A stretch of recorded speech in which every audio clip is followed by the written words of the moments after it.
Hola queridísimos todos, ¿cómo se encuentran el día de hoy? Muchísimas gracias por estar aquí, por ver estos videos, por sintonizar, por compartir conmigo esta información tan inquietante, tan emocionante, apasionante, etcétera. Como ustedes saben, una de mis pasiones más grandes es el Antiguo Egipto.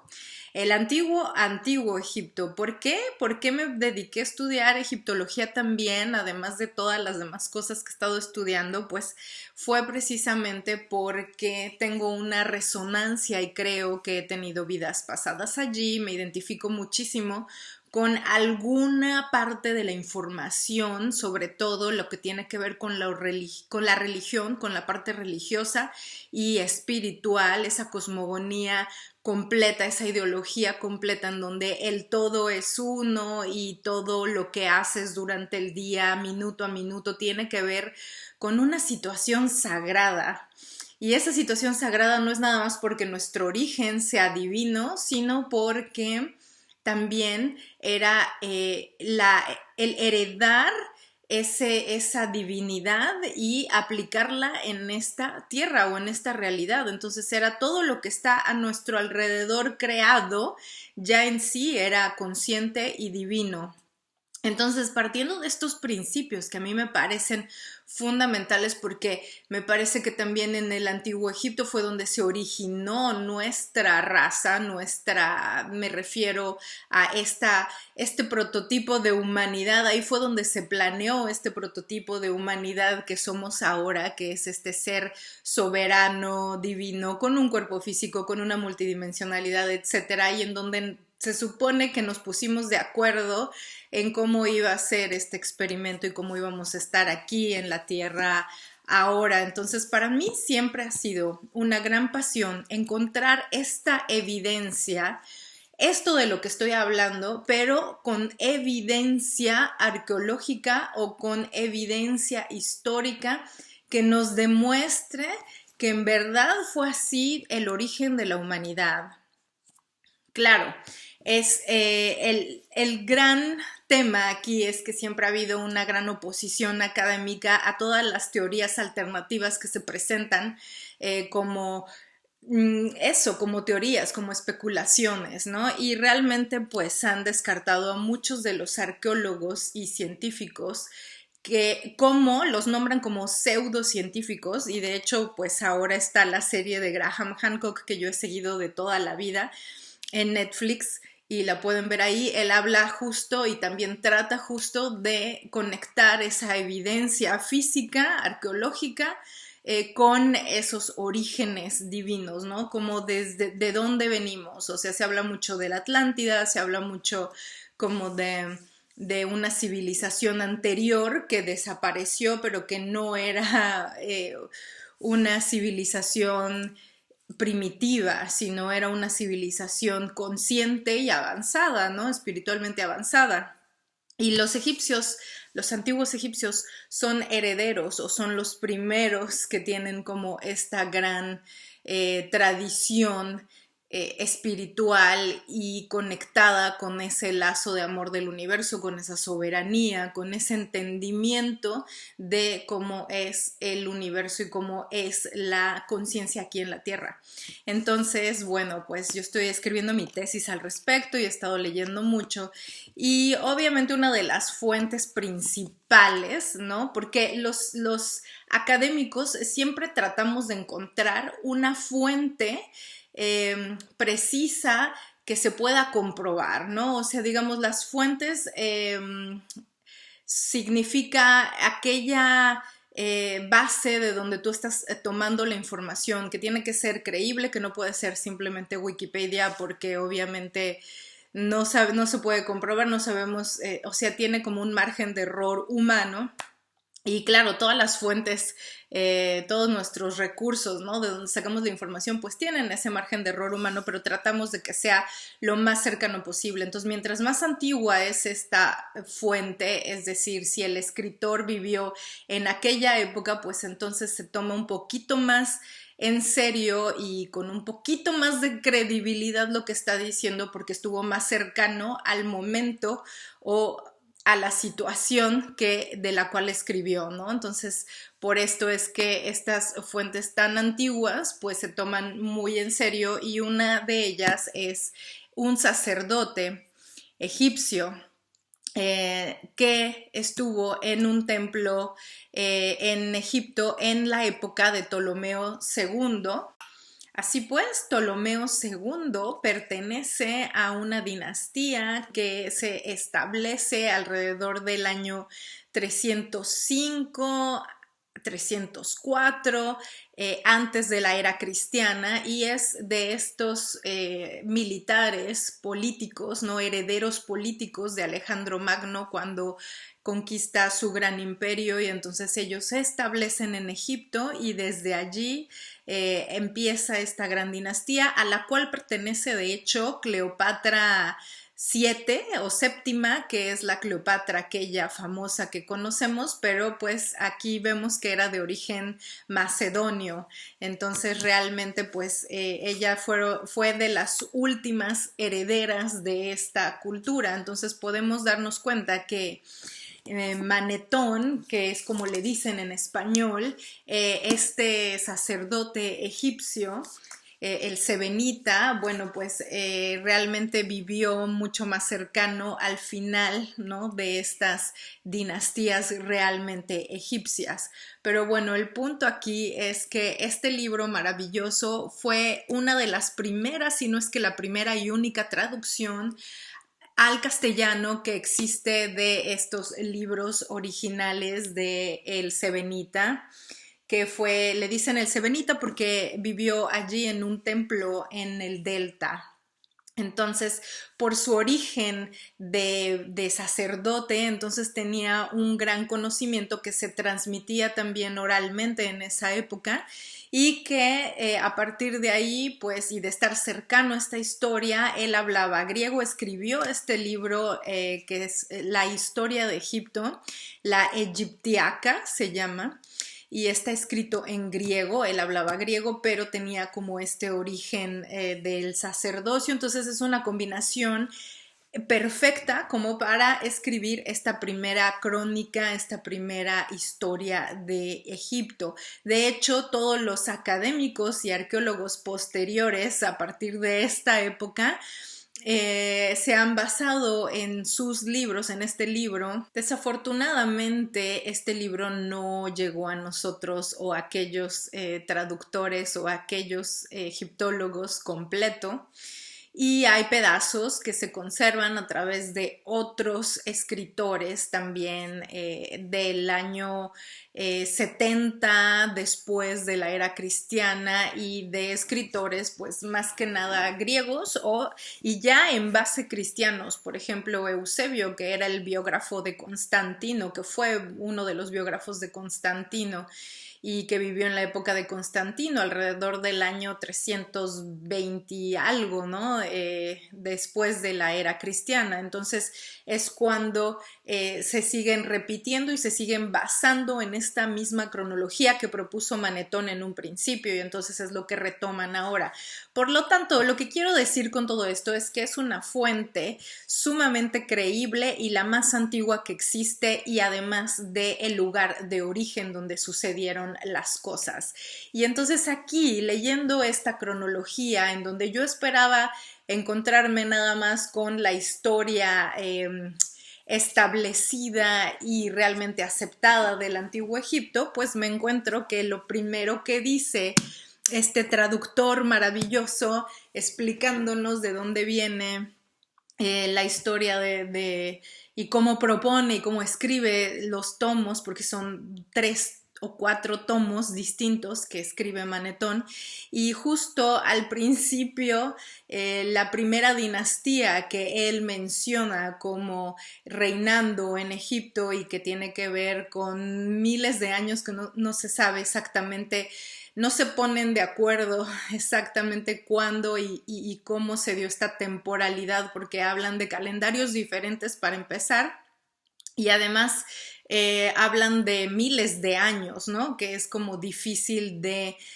juntar en un calendario, de establecer como exactamente esos límites de cuándo dejó de reinar uno y entró a reinar el que sigue, etcétera. En fin, es un poco complejo, pero el punto es que esta primera dinastía, según el primer tomo y libro de Manetón, fue una dinastía de dioses y semidioses que reinaron más de 9000 años. Bueno, de hecho, el primero, que es Efeso, reinó 9000 años, pero bueno, claro, esto es un calendario lunar, entonces hacen aquí digamos, algunos ajustes y acaba siendo la suma de 727 años lo que reinó este primer dios. Después tenemos a Helios, hijo de Efeso, que reinó 80 años, tenemos en el número 3 a Gatodemón, a Cronos en el 4 y en el número 5 tenemos a Osiris e Isis reinando 35 años parece ser. Después tenemos a Tifón, que es considerado por Plutarco Set, o el hermano maldito gemelo de Osiris. Y bueno, tenemos a Tifón en el número 6, en el 7 al semidios Horus, que fue el primer faraón, hijo de Isis y Osiris, mitad humano y mitad dios, evidentemente porque ya nació aquí. Y luego tenemos, y está aquí así especificado, es el semidios Horus. Entonces está, o sea, más claro, ¿no? Luego tenemos a Anubis, no, perdón, tenemos el semidios Ares, luego a Anubis, que Anubis es aquel dios con cabeza de chacal, que es hijo de Neftis y de Osiris, o sea, de la hermana de Isis. Luego tenemos, y que es quien se dedica al embalsamamiento de los cuerpos, que acaba de salir un artículo súper interesante con respecto a que el embalsamamiento no es para que llegue el cuerpo completo al más allá, sino que es precisamente para recuperar esa divinidad en el más allá. Entonces está súper interesante, pero bueno, hablaremos de ello. Entonces, en el número 10 tenemos a Heracles, en el 11 a Apolo, y Apolo es este dios con el que se relacionaba Constantino, muy cercanamente se identificaba con él, y de hecho Sol Invicto, ¿no? En Roma, y así es como él se retrataba en las monedas, etcétera, y ahí es donde empieza, se supone, la era cristiana, porque está relacionado la figura de Dios o de Cristo con Apolo, se asocia por allí también.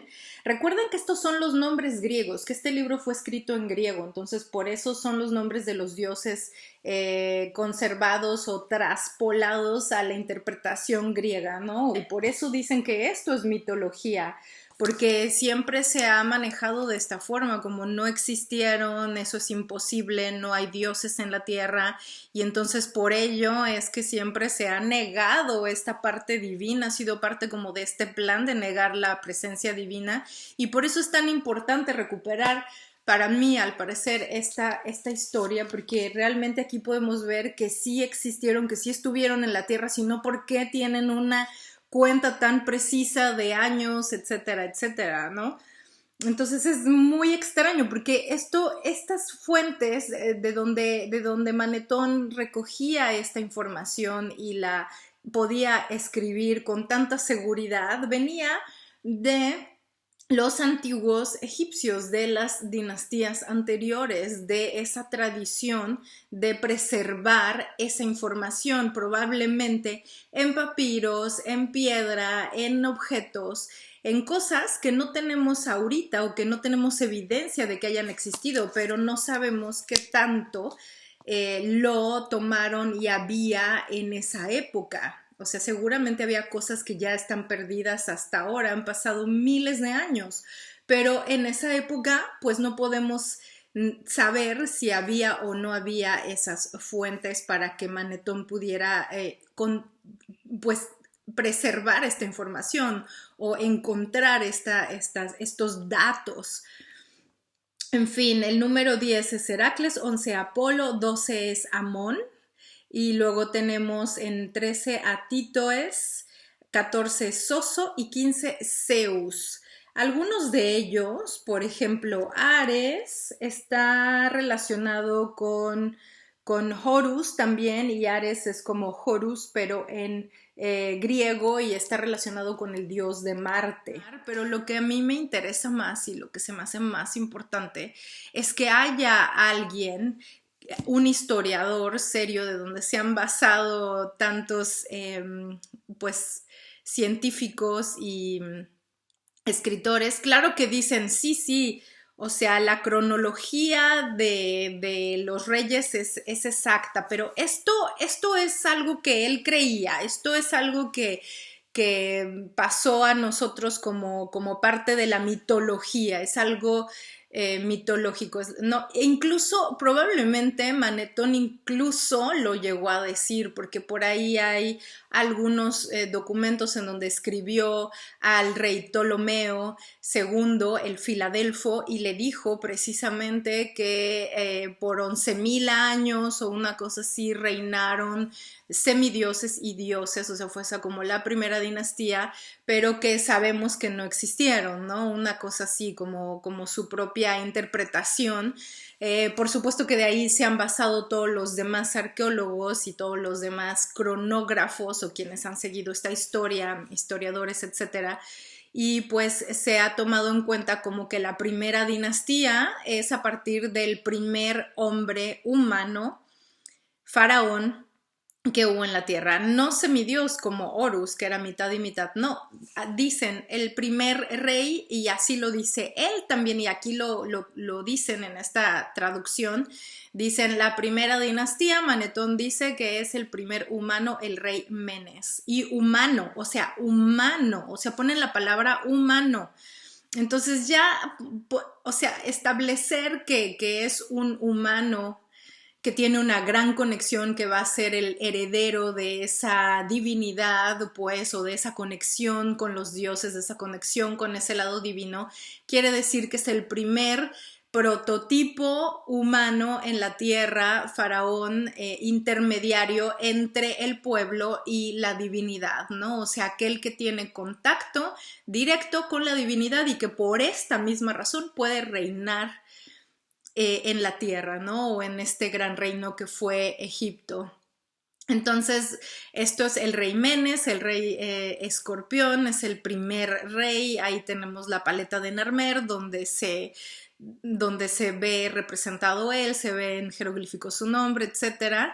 Y bueno, pues esa es la situación aquí, que me parece muy interesante cómo habla de miles de años en donde sucedió que estuvieron aquí en la tierra pues dioses y semidioses, y esto coincide con algunos maestros espirituales o con algunos grandes compañeros de este recordar, de encontrarnos, ¿no?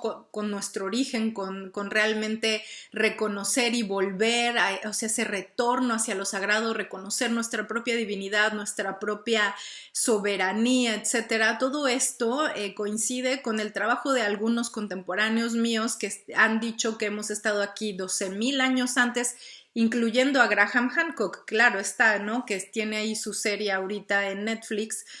Y bueno, ellos han dicho que hemos estado aquí 12.000 años antes construyendo este experimento que iba a ser formado, claro, por 12.000 años antes en Egipto, formado este consejo, formado por seres de distintos sistemas estelares que venimos a la Tierra a poner toda esta información y estas semillas para lo que íbamos a hacer hoy en día y lo que somos, ¿no? Ahora. Y entonces es momento, creo yo, de recuperar esa evidencia y de hacerlo para que ya dejen de decir que no es verdad, que estamos locos, que lo que sea, ¿no? Para que empiecen para poder demostrar que sí hubo y que sí hay, y que no lo descarten los académicos, que sí hay información histórica y cuentas en donde se establecen estas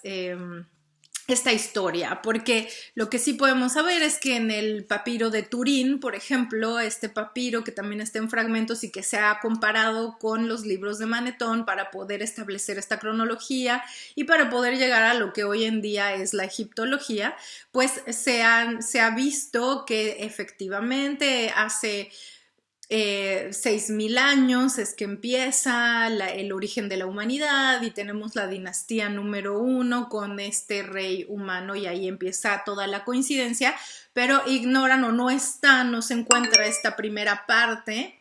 Ay, me están llegando mensajes de ustedes, yo también los amo, muchas gracias. Está esta primera parte en donde se habla de el primer rey humano, ¿no? Heredero. Y no queda allí lo sorprendente de que me fui encontrando en este libro. Bueno, pues sigo sorprendidísima, ¿no? Pero en esta misma explicación de la primera dinastía, más o menos es lo que decían estas pues estos documentos, porque también Eusebio, que es el biógrafo de Constantino, pues también hizo su cronología egipcia y él dice, fíjense, él ya cristiano y griego y todo, o sea, él dice lo siguiente. Dice, Menes reinó 30 años, trascendió las fronteras de su territorio con un ejército y llegó a ser famoso por sus hazañas. Fue embestido por un genio con aspecto de hipopótamo y así es como murió. Entonces, ¿por qué no dice, fue embestido por un hipopótamo y se murió? O sea, lo mató un hipopótamo. O sea, los hipopótamos no son violentos, ¿no? Y entonces él dice, era un genio, ¿no? Disfrazado de hipopótamo.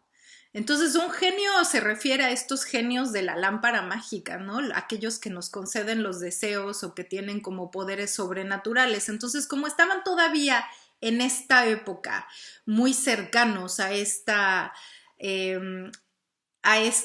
situación del planeta Tierra donde todavía se podían sostener estas entidades divinas o semidivinas o demonios o como dice Plutarco en su libro de Isis y Osiris, dice que había demons, como daimons, ¿no? Como daimones, ¿cómo les podemos llamar en español? Daimones. Y estos daimones que son como entre ángeles caídos o entre dioses, semidioses que cometen algún error y que por eso son escupidos y mandados de regreso al planeta Tierra a hacer alguna misión justo para expandir su conciencia otra vez y recobrar la divinidad. Bueno, pues ahí está, ¿no? Ahí están como justamente documentaciones de que esos seres podían estar aquí en la Tierra. Más adelante hablamos de la segunda dinastía, o bueno, Manetón y Josefo, Flavio Josefo y el africano y Eusebio siguen reproduciendo estos documentos y bueno, en fin, ¿no? Tenemos aquí en la Crónica 1 según Eusebio otra vez. En la dinastía 2 hubo 9 reyes, etcétera, etcétera, y entonces hablan, no sé, el primero fue Boco, cuyo reinado se produjo una cima junto a Bubastis y murieron muchas personas, etcétera, ¿no? Entonces van diciendo como cosas importantes que sucedieron en el reinado y el número de años. A veces no ponen el número de años porque no saben, a veces no ponen nada más que los nombres, pero algunas veces cuando sucede algo importante que poner como documentación, pues lo mencionan. Entonces dice aquí, durante el séptimo reinado, o sea, durante el séptimo faraón de la segunda dinastía, se dice que el Nilo discurrió mezclado con miel por espacio de 11 días. O sea, corría miel en el río Nilo por 11 días. Signos de interrogación. O sea, está maravilloso encontrar estos documentos y como, o sea, el número 11 pues es un número sumamente importante, ¿no? Es un número que nos habla de la chispa divina de tu alma gemela, del espejo, de todos somos uno, del contrato que tenemos al dividirnos y caer como diamonds en esta tierra y entonces cada uno cumplir con esta misión divina de regresar a lo sagrado, reconocer el contrato con lo divino, etcétera, ¿no? Entonces es un número muy importante y además porque corría miel, la miel pues algo dulce, ¿no? Que corría por el río, o sea, que qué bonito y qué increíble tener estas documentaciones. Ahora, otra cosa que sucedió muy extraña en la dinastía número 3, que fue dinastía de reyes de Memphis, tenemos a el africano, que era un cronógrafo, o sea, de cronología en esa época, que habla de varias cosas, pero algo que me llamó mucho la atención otra vez es que, por ejemplo, la dinastía 3 estaba compuesta de 9 reyes de Memphis, el primero de los cuales, Nequerofes, reinó 28 años y en su tiempo los libios se sublevaron contra los egipcios, pero habiendo aumentado la luna desmesuradamente de tamaño, volvieron a la obediencia por miedo. Entonces, cuando yo leí esto, tuve un flashazo y un recuerdo de haber visto la luna de un tamaño tan gigantesco en el horizonte de la Tierra que parecía, o sea, algo que realmente empieza a causar como, una, digamos, es como una amenaza o como una advertencia de que algo puede suceder, ¿no? De que algo realmente importante puede alterar nuestros líquidos corporales, los líquidos del planeta. O sea, es algo muy importante que sí se ve. Casi siempre la luna nos ha indicado, y por la relación que teníamos en esa época con la luna, pues nos indicaba muchas cosas de pues de nuestro camino, de lo que estábamos haciendo aquí. O sea, nos recordaba, es que cómo explicarlo, cómo ponerlo en palabras. Disculpen que balbucee, pero es que a veces son tantas las ideas que quiero transmitirles que vienen a tropel a mi boca, entonces a mi mente. Entonces, digamos, la luna siempre ha sido como el regulador de nuestras emociones y nuestras emociones regulan nuestra energía, nuestra frecuencia. Entonces, digamos que cuando vemos la luna demasiado cerca, no podemos evitar tener un presentimiento de que hay algo que está sucediendo, ¿no? De hecho, muchas de estas prácticas esotéricas y brujiles están relacionadas con los ciclos de la luna. Sabemos que tanto Osiris como Bastet de Bubastis, la gatita, están relacionados y representan los ciclos lunares y las situaciones que se dan a partir de pues de estos ciclos o de estos no sé cómo decirlo otra palabra, sí, o sea, de estos ciclos, de estos periodos de tiempo determinados en donde se cuentan ciertas cosas de nuestra realidad, importantes, místicas, mágicas, ¿no? Entonces, claro, tenemos aquí en cuenta que en el momento en el que alguien se subleva y empieza a ir en contra de un orden divino, que en este caso es esta dinastía o estos faraones o esto que se acababa de establecer en el planeta Tierra como las primeras dinastías que estaban construyendo apenas las primeras pirámides, etcétera, o las segundas pirámides, ¿no?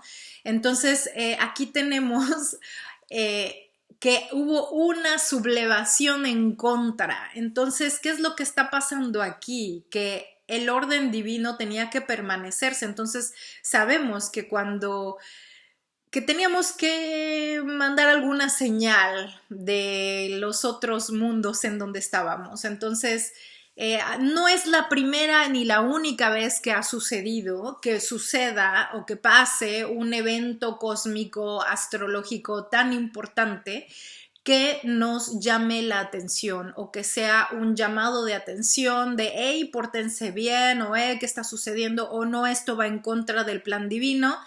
Vuelvan y retornen a su momento sagrado, a su conexión con lo sagrado, con el universo, ¿no? Entonces es sumamente interesante que haya esta documentación de que algo así sucedió en esa época, porque digo, ahora sucede muy sutilmente, no de esta forma, porque se supone que la humanidad siguió un curso un poquito más aceptado. Claro, esto fue después del diluvio universal, entonces imagínense que la Atlántida fue destruida porque se sublevaron en contra, porque cortaron este lazo con o sea, todas estas teorías que hay esotéricas o que hay de suposiciones, ¿no? Con respecto a la desaparición de esta gran civilización, etcétera, pues obviamente quedó como que en la genética, ¿no? Y quedó como en la mente, en el colectivo, en la conciencia colectiva quedan estos grandes eventos. Entonces, cuando tú ves que la luna está creciendo desmesuradamente, dices, se va a estrellar con el planeta Tierra, nos vamos a destruir, ¿qué va a pasar? O sea, es algo que te resuena porque tenemos ya esas vivencias anteriores. Entonces, a mí me resonó de una forma increíble, aunque aquí se descarta por completo porque no es un momento histórico tan importante que se siga contando en la historia, ¿no? O sea, si no vas a estas fuentes originales, ni siquiera te enteras de que la luna creció desmesuradamente o de que corrió miel por el río Nilo y de que hubo estas situaciones sobrenaturales, porque se descarta como superstición todavía o como mitología, y realmente dicen, qué raro, pero lo ignoran por completo y no hay algo que lo analice y que lo estudie a fondo. Pero para mí esto es una muestra de que sucedían cosas sobrenaturales que en esa época eran vistas como algo más natural y como una advertencia, y por eso funcionó de inmediato y se detuvieron y regresaron a la obediencia, ¿no? Entonces es como bastante lógico, porque si sigues este curso espiritual, ¿no? Si sigues la historia espiritual de la humanidad, pues muchas veces ha estado sometida para empezar, mucho trauma, que si además con este conocimiento esotérico que tenemos, ¿no? Del universo, pues que además si se transmitía en el ADN, pues era mucho más fácil que si tú venías ya cercanamente de un momento en donde se había destruido una civilización, aunque hayan pasado, no sé, es que estamos hablando de una diferencia de miles de años, ¿no? O sea, la tercera dinastía después de 1000 años o 2000 años, no sé cuántos miles de años hayan pasado entre el diluvio universal y esta tercera dinastía, pero obviamente estaba en su información genética el sentir que esta advertencia, ¿no? De si la luna de pronto se empieza a acercar tantísimo al planeta. En fin, no sé qué les parezca esto. A mí me parece evidencia de nuestro origen divino, cósmico. Ya está saliendo a la luz como esta evidencia, y estos documentos han estado ahí siempre para nosotros, pero se han ignorado, no los ha estudiado la academia, y yo estoy aquí para hacer eso, porque eso es lo que me emociona a mí como propósito, es encontrar esta evidencia, ¿no? Entonces por eso sigo estudiando historia del arte y sigo estudiando egiptología y todas estas cosas, porque yo estoy segura, algo me dice en mi intuición, en mi alma, me dice que ahí hay que buscar y que ahí están muchas de estas evidencias para comprobar que lo que estamos diciendo es real, y que los dioses, que dónde venían los dioses, no sabemos, eso no lo dicen, pero que los dioses estuvieron aquí en el planeta Tierra. Ya lo decía Erich von Däniken, que es este suizo que escribió acerca del libro de Enoch y que ha hecho todas estas series después, bueno, en sus libros es de donde se basaron para hacer esta serie del History Channel de alienígenas ancestrales, etcétera, etcétera, ¿no? Entonces, sí se toma como algo a la ligera, como algo del folclore y de lo popular de nuestro conocimiento, aquello de los ovnis y de estas presencias extraterrestres, pero creo que también está presente en la historia y ahora pues mi misión es que lo vayamos viendo en la historia y por eso les voy compartiendo estos descubrimientos y bueno, pues nada, espero seguir haciendo esto un poquito más adelante y les mando millones de bendiciones y pues muy contenta de compartir esta información. Estamos en contacto, por favor suscríbanse a este canal, es una manera de apoyarlo, de apoyar a que yo siga investigando estas cosas. Por favor, si quieren hacer donaciones, está abierto el botón de donaciones para que yo siga comprando estas fuentes de conocimiento maravillosas que ahorita han subido estratosféricamente de precio. Estaba yo pero anonadada que digo, ¿de cuándo acá subieron tanto los libros? Así es, ¿no? O sea, nos tiene que costar un poco más de trabajo acceder al conocimiento, pero bueno, yo lo voy a hacer aquí ya digerido a través de este canal, así que por favor, si quieren hacer donaciones de libros, bienvenidos. Les compartiré mi lista de deseos de Amazon, pero si no, no se preocupen, aquí seguimos haciendo esta investigación. Y lo que sí es que compartan esta información y denle por favor al botón de suscribirse, a la campanita para que reciban las notificaciones de estos siguientes videos que voy a estar subiendo. Muchísimas gracias y hasta pronto. Bendiciones, bendiciones.